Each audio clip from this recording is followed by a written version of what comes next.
Welcome into the Cowboys Report, made possible today by Manscaped. 20% off and free shipping on all of Manscaped's top-of-the-line men's grooming products when you use promo code Cowboys at manscaped.com.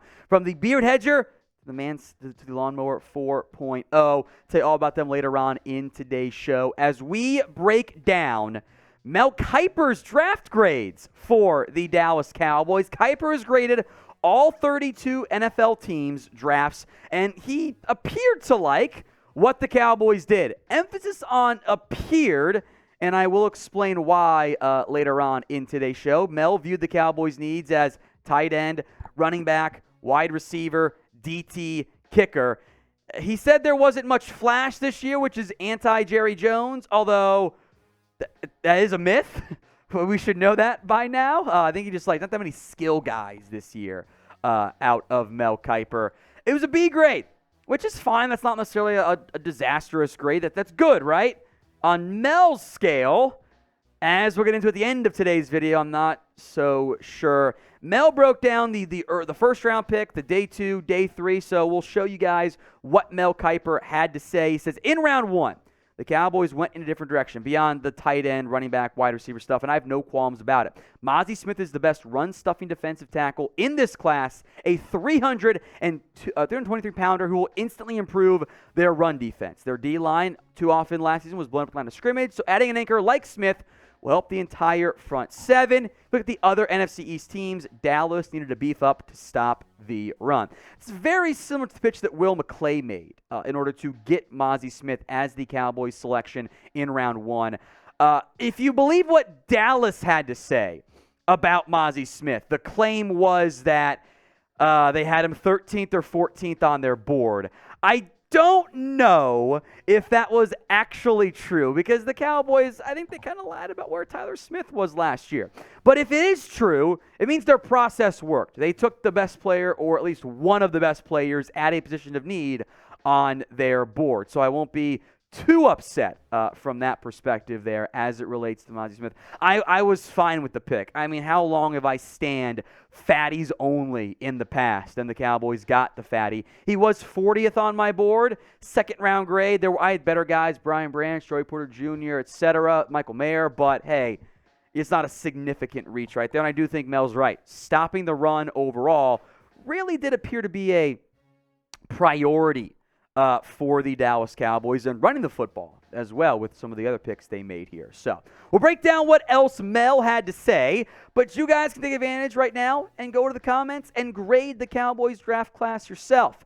A, B, C, D, or F. It's the pinned comment on today's show. One last chance to grade Dallas's draft class this year. Let's go to Luke Schoonmaker and DeMarvion Overshown here a little bit as well. He said, I would have taken other tight ends over Luke Schoonmaker, 58th overall, but he does have intriguing traits. Tucker Kraft and Brenton Strange are available and higher on my board. I'll make a note here. I had Kraft higher, not Brenton Strange. So disagree with Mel on that one. Schoonmaker will turn 25 as a rookie, so the question is about how much more room he has to develop. We'll also mention DeMarvion Overshown here, then go more in depth after we go back to Schoonmaker. Mel says Overshown is one of analyst Louis Riddick's favorites in this class. He can be impressive as a blitzer. We'll come back to Overshown, but Schoonmaker was more of the controversial one from that perspective. He is a good route runner with a good feel for soft spot and zone coverage. He was asked to block a lot at Michigan. That's an inline tight end role in the end. He's a fantastic. He's a much better athlete than anyone on this Cowboys roster. Honestly, this is one of the better athletes at tight end this season. That's how impactful of an athlete he is. The age is the big red flag there I have as it relates to Luke Schoonmaker.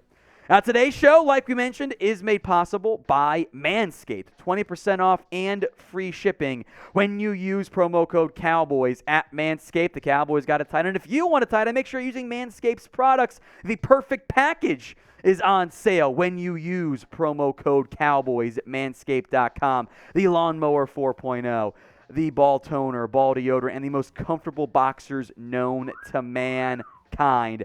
Manscaped.com. use promo code Cowboys. That link is in the comment section and the description of today's show.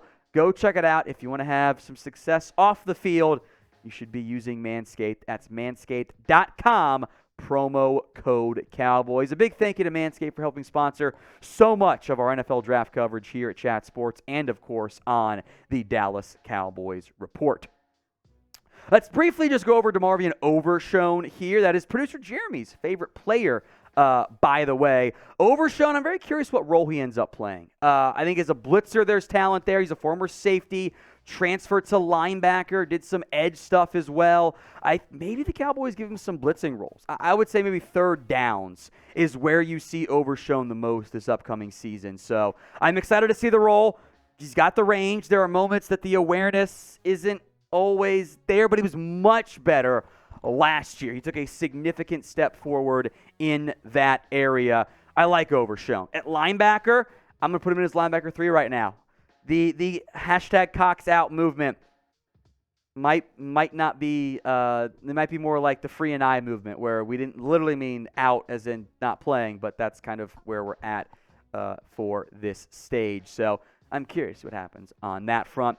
We have broken down so much draft stuff of late. We have our UDFA signings video that we broke that down Sunday morning. Draft grades went out Saturday night. If you missed either of those videos, the link will be in the comment section and in the description of today's show. So make sure you guys are subscribed. If you're not already, free videos every single day. YouTube.com/@CowboysTV. Mel went fairly brief on the day 3 picks. He didn't talk about all the ones that the Cowboys made. He mentioned Viliami Fehoko and Deuce Vaughn. Edge rusher Viliami Fehoko, 129 overall, that's what the number in parentheses means, had 23 sacks the past 3 years.